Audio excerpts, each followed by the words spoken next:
नमस्ते। आजको भिडियोमा तपाईहरुलाई स्वागत छ। आजको भिडियोमा चाहिँ म तपाईहरुलाई के सिकाउन गइरहेको छु भन्दा हाम्रो एपमा चाहिँ इन्टरएक्टिभ भ्युअर कसरी राख्न सकिन्छ भनेर म तपाईहरुलाई आजको भिडियोमा सिकाउन गइरहेको छु। यदि तपाईहरुले मेरो च्यानल पहिलोचोटि भिजिट गर्नुभएको छ भने कृपया मेरो च्यानललाई लाइक, शेयर र सब्स्क्राइब गरिदिनु होला र बेल आइकनलाई प्रेस गरेर अल नोटिफिकेसनमा क्लिक गरिदिनु होला। अब हामी भिडियोलाई ढिलो नगरिकन आजको ट्युटोरियलमा जानेछौँ।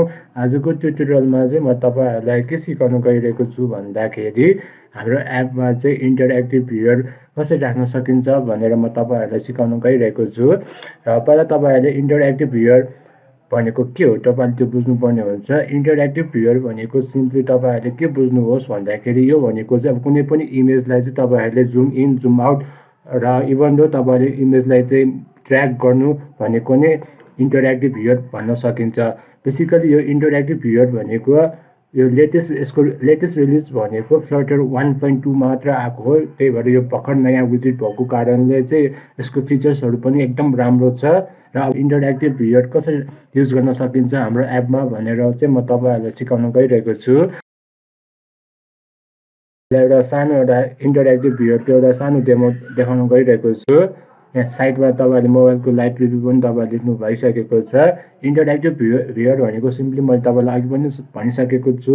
इमेजलाई चाहिँ ड्र्याग गर्ने even though zoom in zoom out गर्नु भनेको नै इन्टरएक्टिभ भ्युअर भन्न सकिने भयो। अब हेरौँ। तपाईले यहाँ स्क्रिनमा देख्नु भएको छ नि त। यो मैले इमेज राखेको चाहिँ के भन्छ ड्र्याग भइरहेछ यताउता।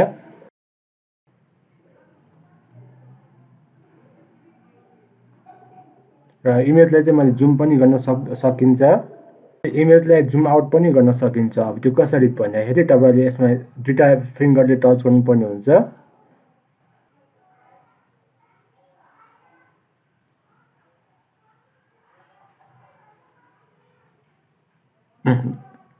जुम आउट भयो नि त। जुम इन आउट भइसक्यो नि अलरेडी। अब यो कसरी अब मोबाइल एप्लिकेसनमा देखाउन सकिन्छ भनेर चाहिँ म तपाईलाई आजको भिडियोमा सिकाउन गइरहेको छु। अब मैले चाहिँ के गरेँ भन्दाखेरि हैन स्काफोल्ड भन्ने विजिट राखेँ हैन। अब स्काफोल्ड भनेको जेनरली अब हाम्रो के हुन्छ भन्दाखेरि मोबाइलको सुरुको ब्ल्याङ्क स्क्रिनलाई हामीले स्काफोल्ड भन्न सकिने भयो। र स्काफोल्डमा चाहिँ बेसिकली के हुन्छ भन्दाखेरि दुईवटा प्रपर्टी हुन्छ। त्यो दुईवटा प्रपर्टी चाहिँ के भन्दाखेरि एउटा एप बार र अर्को बडी भन्ने प्रपर्टी। र एप बार भनेको सिम्पली तपाईले के बुझ्न सक्नुहुनेछ भन्दाखेरि कुनै पनि मोबाइल स्क्रिनको माथिको टप मोस्ट पार्टलाई हामीले एप बार भन्न सकिने भयो। र बाँकी भएको तलको पोर्सनलाई चाहिँ हामीले बडी भन्ने सेक्सन बुझिन्छ। र मैले एप बारमा चाहिँ के राखेँ भन्दाखेरि टाइटल राखेँ। अब टाइटलमा चाहिँ मैले के एउटा टाइटल डिस्प्ले गराउनु पर्यो। र सिम्पली अब टाइटल डिस्प्ले गराउनुको लागि त सिम्पली तपाईले टेक्स्ट राख्नुपर्ने हुन्छ। टेक्स्ट अब त्यो टेक्स्ट राख्नुको लागि त अब तपाईले टेक्स्ट भन्ने विजिट राख्नुपर्ने हुन्छ हैन। र यो तपाईले अब यो टेक्स्ट राखिसकेपछि त अब बाइ डिफल्ट यो टेक्स्ट अब यहाँबाट सुरु भएर जाने भयो। अब मलाई यो टेक्स्ट चाहिँ अब एप बारको बिचमा ल्याउनु पर्यो भने चाहिँ सिम्पली तपाईले सेन्टर टाइटल चाहिँ ट्रु राख्नुपर्ने हुन्छ। र अब एप बारको ब्याकग्राउन्ड कलर चेन्ज गर्नु पर्यो भने चाहिँ सिम्पली तपाईले कलर्स डट आफूलाई मन लागेको कलर हाल्न सक्नुहुनेछ। र अब त्यसपछि चाहिँ म के गर्छु भन्दाखेरि बडी भन्ने सेक्सनमा आउन चाहन्छु।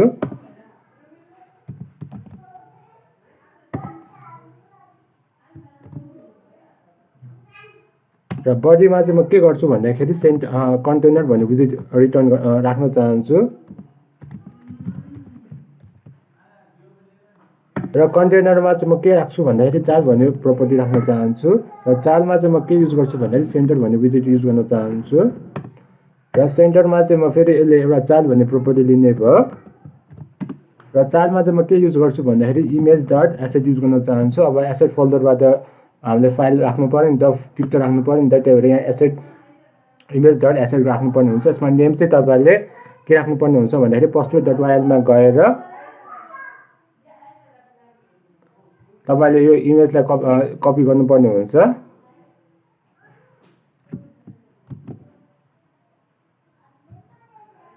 र तपाईले यहाँ पेस्ट गरिदिनुहोस्। र त्यसपछि चाहिँ म के गर्छु भन्दाखेरि यसको हाइट पनि दिन सक्छ तपाईले। म चाहिँ अहिले हाइट दिन चाहन्छु। यसको हाइट चाहिँ म कति दिन चाहन्छु भन्दाखेरि 400 दिन चाहन्छु। र यति गरेपछि चाहिँ म चाहिँ त्यो हट स्टार्ट गर्न चाहन्छु। कस्तो चेन्ज आउँछ आइन द इमेज अब मलाई यहाँ यसको साइडमा चाहिँ हल्का के भन्छ बोर्डर राख्नु पर्यो, के भन्छ सर्कुलर गर्नु पर्यो भने चाहिँ सिम्पली तपाईँले के गर्न सक्नुहुनेछ भन्दाखेरि यो इमेज भन्ने विजिटलाई चाहिँ तपाईँले ऱ्याप गरिदिनुहोस् नयाँ विजिटले। त्यो विजिटको नाम चाहिँ क्लिप आर रेड राख्नुहोस्। र यो राखेपछि चाहिँ तपाईँले अब के गर्नुहोस् भन्दाखेरि यसको एउटा प्रोपर्टी छ बोर्डर रेडियस भनेर राख्नुहोस्। र बोर्डर रेडियसमा चाहिँ तपाईँले सर्कुलर भनेर राख्नुहोस् 30 राख्नुहोस्। र 30 राखेपछि चाहिँ यति हेरौँ यो सर्कुलर भएको छ कि छैन त्यसको साइडमा भयो नि त। अब साइडमा सर्कुलर भयो।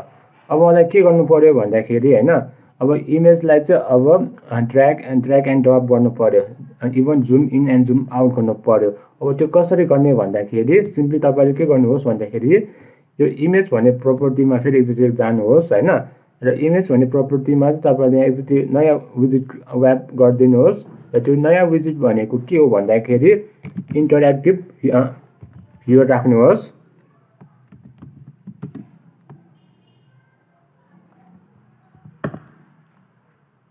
र इन्टरएक्टिभ भ्युअरमा चाहिँ अब थुप्रै प्रोपर्टीहरू छ। अब एउटा गरिहालौँ। यसले फर्स्ट प्रोपर्टी भनेको यसको म्याक्स स्केल राख्नुहोस्। म्याक्स स्केल भनेको सिम्पली तपाईँले त्यो इमेजलाई चाहिँ अब कतिसम्म जुम इन गर्न सक्नुहुनेछ त्यो डिटरमाइन गर्ने भयो म्याक्स स्केलले। म अहिले बेसिकली म चाहिँ अहिले कति राख्छु भन्दाखेरि 2.0 राख्न चाहन्छु।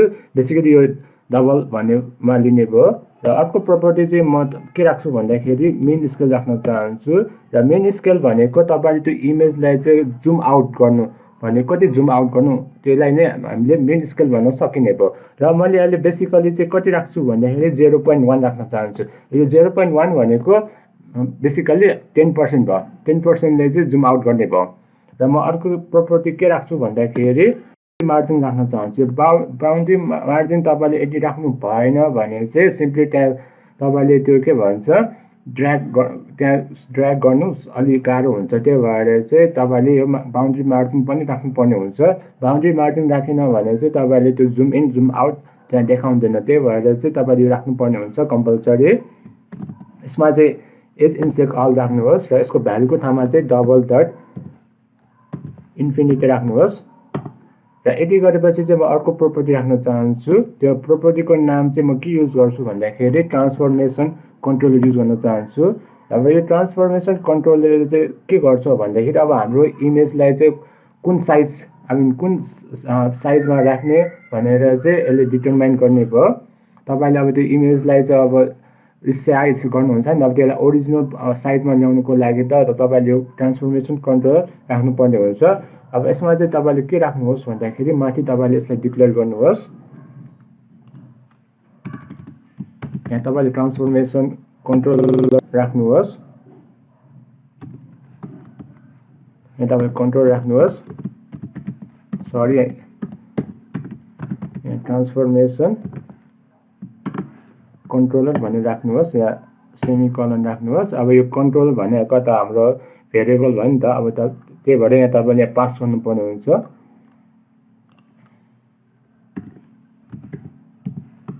त्यसपछि चाहिँ म अर्को प्रोपर्टी राख्न चाहन्छु अन इन्टरेक्सन इन भनेर राख्न चाहन्छु। अब बेसिकली यसले के लिने भयो भन्दाखेरि एउटा फङ्सन भन्ने लिने भयो। फङ्सनभित्र चाहिँ म के आर्गुमेन्ट पास गर्छु भन्दाखेरि डिटेल भन्ने एउटा आर्गुमेन्ट पास गर्न चाहन्छु। भन्दाखेरि सेट स्टेट भन्ने फङ्सन युज गर्न चाहन्छु।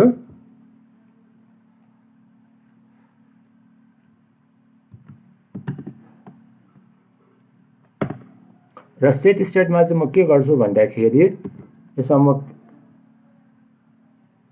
कन्ट्रोलर डट टु सिन अनि भ्यू बोर्डमा चाहिँ म के राख्छु भन्दाखेरि अफसेट डट 0 राख्छु म। अब यसले के भनेको भन्दाखेरि अब हामीले त अब इमेजलाई त जुम आउट गऱ्यो नि त। त्यो जुम आउट गरेपछि जब ओरिजिनल पोजिसनमा ल्याउनुको लागि त अब हामीले त्यो के भन्छ ल्याउनु पर्यो नि त ओरिजिनल पोजिसनमा। त्यही भएर चाहिँ मैले टु सिन राखेको भयो। र अफसेटले चाहिँ अब के गर्ने भयो भन्दाखेरि अफसेटले चाहिँ के गर्ने भयो भन्दाखेरि अब तपाईँले अब त्यो यो भनेको बेसिकली दुईवटा प्रोपर्टी लिने भयो।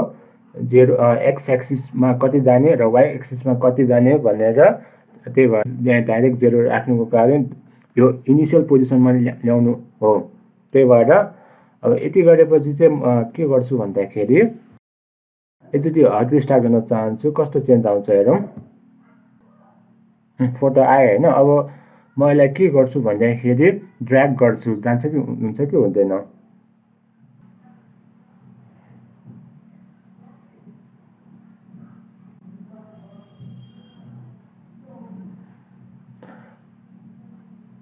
अब त्यसपछि चाहिँ म के गर्छु भन्दाखेरि यो इमेजलाई चाहिँ अब म ड्र्याग गर्छु यताउता यताउता, जान्छ कि जाँदैन हेरौँ। गइरहेछ नि त इमेज। पहिला राइटमा गयो, टपमा गयो। यहाँ तपाईँले यहाँ देख्नु भएको छ नि त इमेज यहाँ के भन्छ ड्र्याग भइरहेछ नि त यताउता। र म इमेजलाई चाहिँ अब म के गर्छु भन्दाखेरि यदि जुम इन गर्छु, हुन्छ कि हुँदैन हेरौँ।